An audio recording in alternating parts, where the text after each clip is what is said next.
Bueno amigos, vamos con otro vídeo, creo que la ocasión se lo merece y espero que os guste mucho.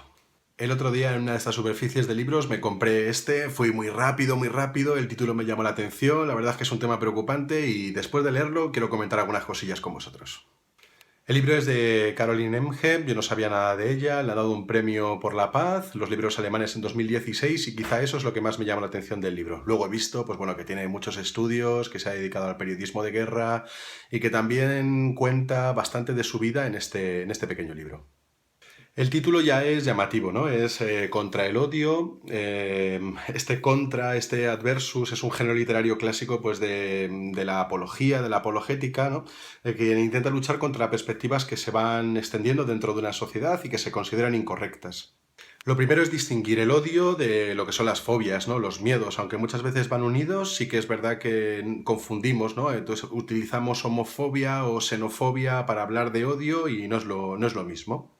Aunque el libro lo trate como un asunto muy preocupante en nuestra época, no debemos perder tampoco la perspectiva y creernos que somos la primera época en la historia que odia. Es decir, el siglo XX está plagado de odios que nos deberían abrumar y que no podemos olvidar, que debemos recordar sanamente para no caer en el mismo error, pero bueno, no somos la primera época que ha odiado. Y mi primera conclusión, quizá no viene en el libro, pero el odio es una cuestión humana, es decir, al margen de las estructuras sociales, es algo que está dentro del corazón de las personas, es una herida que lleva dentro y que si no se cuida, pues se desarrolla, crece y da mucha caña, ¿no? Evidentemente el libro va a tratar pues, casos muy concretos, ¿no? Extranjeros, el tema de los refugiados, también habla de cuestiones de género y de personas que por su tendencia sexual pues, se sienten ofendidas dentro de la sociedad y lo trata con ejemplos muy concretos y muy claros. Algunos de ellos, pues bueno, como viene del mundo alemán yo no los conocía, pero aparecen las referencias, ¿no? Te cita vídeos de YouTube que puedes comprobar, que puedes ver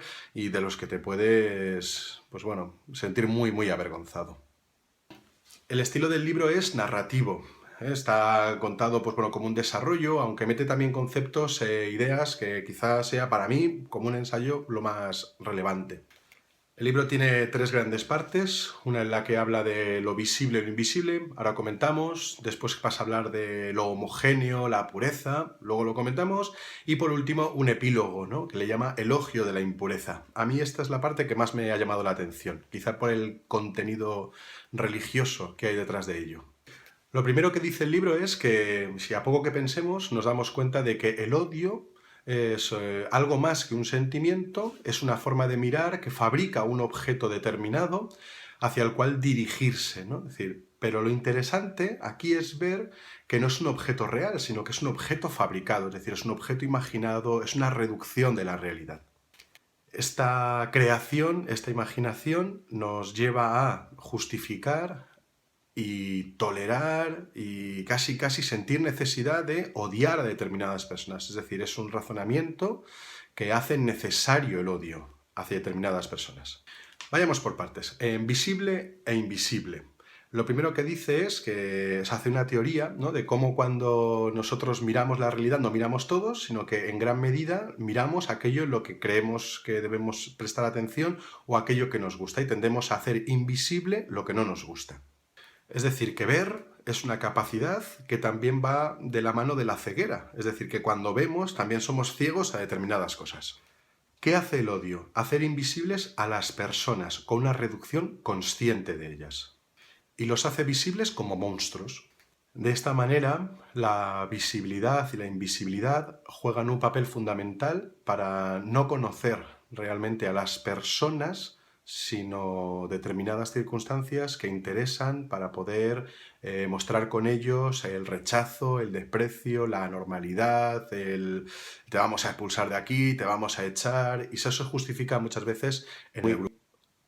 A mí una parte que no me queda muy clara, y quizás sea una de mis críticas, es que aquel que odia no simplemente es que haga invisible determinado aspecto de la persona, reduciéndola, es decir, a la persona en sí, sino que él mismo se está haciendo invisible en su propia humanidad. Esto no lo dice el libro, pero me parecería que sería quizá el modo más hondo y profundo, intenso, de estudiar este fenómeno. Es decir, aquel que odia hace invisible, hace invisible su propia humanidad y se hace invisible también dentro de un determinado grupo que odia. Y algo muy importante de este capítulo también es cómo llama a estar pendiente de las desviaciones que se puedan producir. Es decir, que los sujetos de derechos humanos no son las personas que nosotros consideramos que son personas dentro de un grupo, sino que son todas las personas. Aquellas personas que estamos pues en la normalidad de nuestra sociedad, es decir, normalidad entre comillas, ¿no?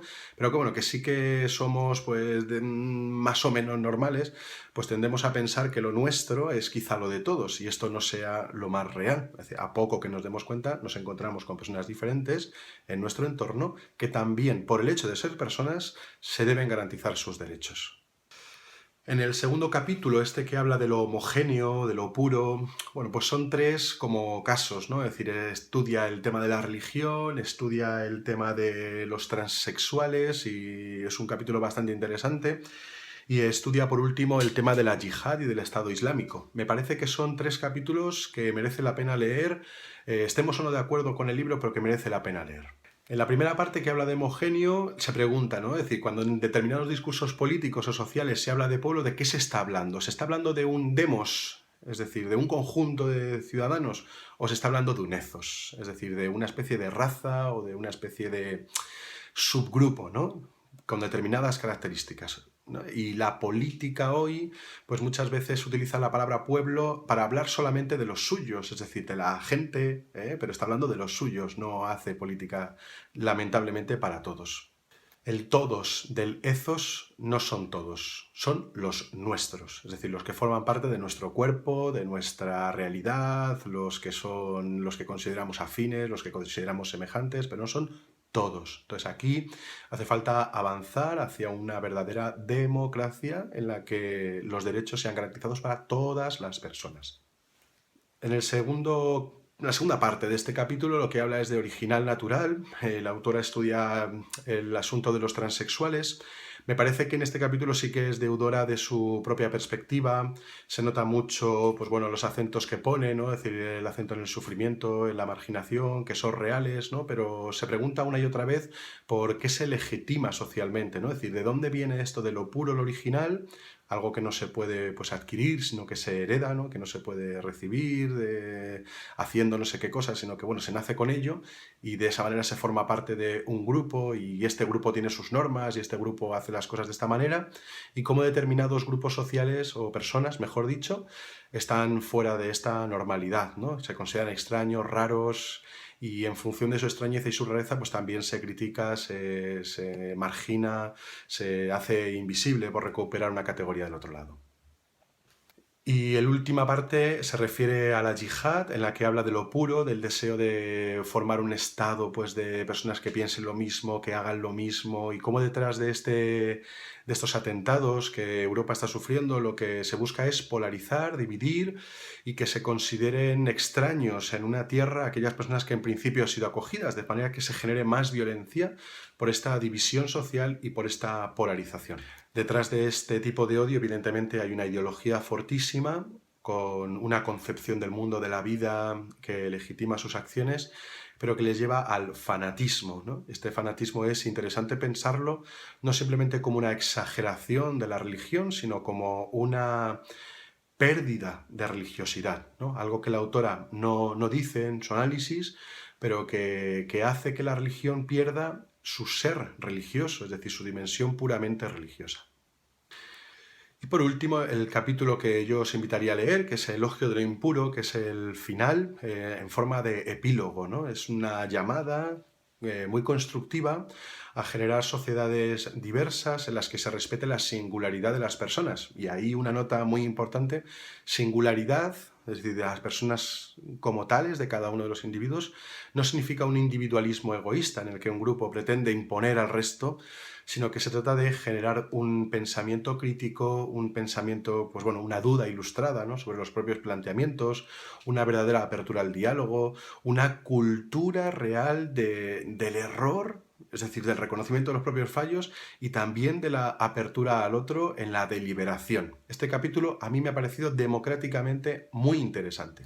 Lo que dudo es que las personas que cojan el libro pues sean personas que están sufriendo el odio en sus propias vidas, ¿no? Es decir, que una persona que no quiere dialogar probablemente nunca se encontrará con este libro, no le llamará la atención, no le hará ni puñetero caso y seguirá en lo suyo leyendo su propia literatura de condena al otro.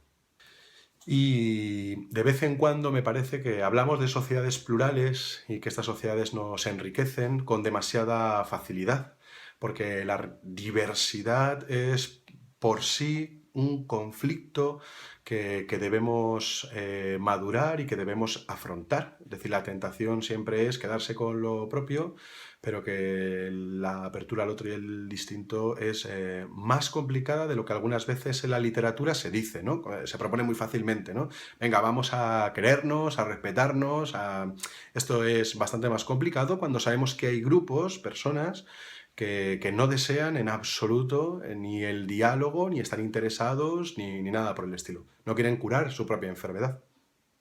Lo que sí diría es que para al menos las personas moderadas hay que ejercer políticamente y ciudadanamente esta actitud de crítica al odio, de enfrentarse al odio y de no dejarse silenciar para no ser cómplice. Quizá esta es una de las partes que a mí más me han llamado la atención del libro.